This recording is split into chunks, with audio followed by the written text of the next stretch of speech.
Okay, yeah, indeed we called this month the month of radicalization as the Youth Assembly. And your question is very important because you are seeking clarity on what do we mean by saying this is the month of radicalization. We've simply dedicated this month to be a month of conscientizing the young people of Zimbabwe on the reasons why we are suffering and on the reasons why we should be standing up as the young people to ensure that we shape a future that is favorable for everyone. So why June? June, you realize that this is also the same month we commemorate the Day of the African Child. On 16 June 1976, the young people of South Africa and Soweto stood up and said enough is enough against what they deemed unfair for them at that particular time.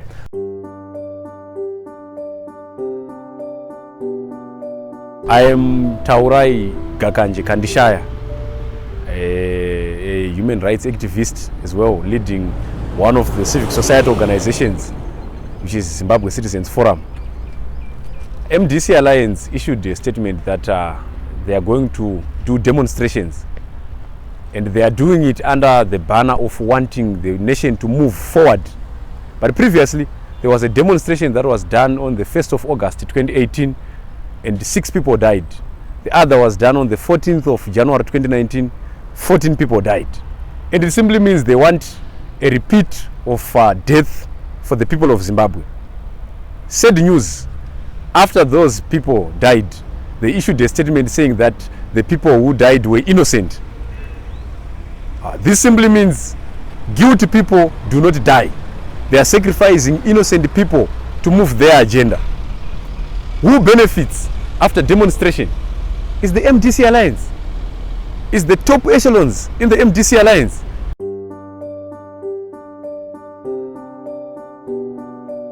Yes, it's going to be making a difference. Why do I say so? There are so many issues that are actually giving an anger to the people. People are angry, my brother. I can tell you an example of hunger itself. So many people are hungry, including myself, including yourself.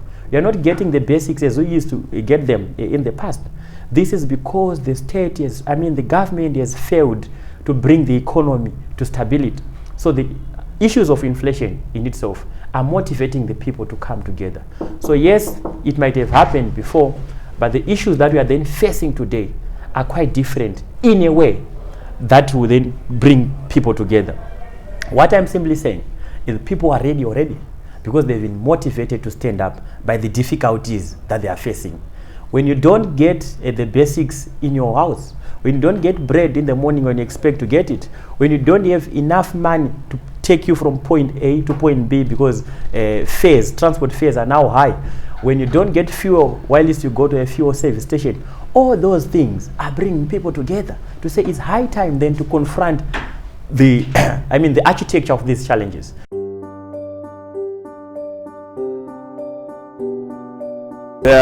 Recently appointed leader for MDC Alliance Youth Wing, Obeistole, issued a statement encouraging violence. Personally, I thought having such a young person on a leadership role, he is going to be speaking of generational consensus towards development. Surprisingly, Obey is saying viva demonstrations, viva distractions, viva violence. We are saying no. And recently he even issued a threat to the head of state and government that he might eliminate a whole president. And I am saying myself as a citizen, as he is a citizen, if he had the guts to challenge a head of state, Emerson Mnangagwa, I am also challenging him. And yesterday I gave him 72 hours ultimatum either to withdraw the statement or to clarify. Or if he can eliminate the president, I think I have the capacity also to deal with him citizen to citizen as an individual. So I said to the people of Zimbabwe, it's not necessary to demonstrate. Everyone must come on board with the solution that he or she proposes for the country to move forward.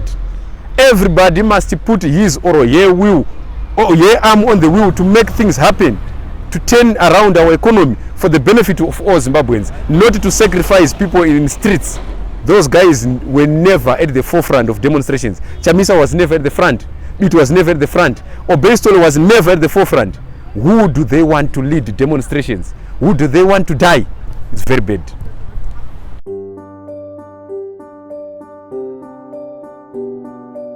Of course, people will turn out. Let me tell you, my brother, we all know, it's not a secret that ZANU-PF has a tendency of killing people when they protest. But that is not enough to detain idea whose time has come. Look what we are looking at here.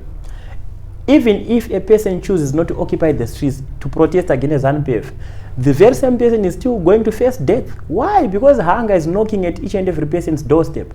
That is enough motivation for someone to stand up. You know, the people are ready to defend what rightfully belongs to them. Let me tell you, my brother, the issues of killings, yes, they are going to happen because ZANU-PF has that culture. It's actually its tradition to kill people who protest. But they cannot kill the whole population. They cannot kill all Zimbabweans, because as it stands, all Zimbabweans are pissed off. All Zimbabweans are angry, including those who are in ZANU-PF. Let me tell you, my brother, ZANU-PF has no peace right now. People are also feeling the hunger. People are also feeling the economic challenges. So the economic setup has become so harsh to everyone. And the good thing is that the economy is not selective on whether you voted for ZANU-PF in 2018 are also suffering. Because when you go to a service station, you want to refuel your vehicle. There is no fuel, and that is affecting everyone, save for the few who are looting, who are at the apex of leadership in ZANU-PF. So those are the things that are motivating people to come together. So this time around, it's going to be easy for people to come out because they've suffered enough. And the solution is right away. The solution is to stand up.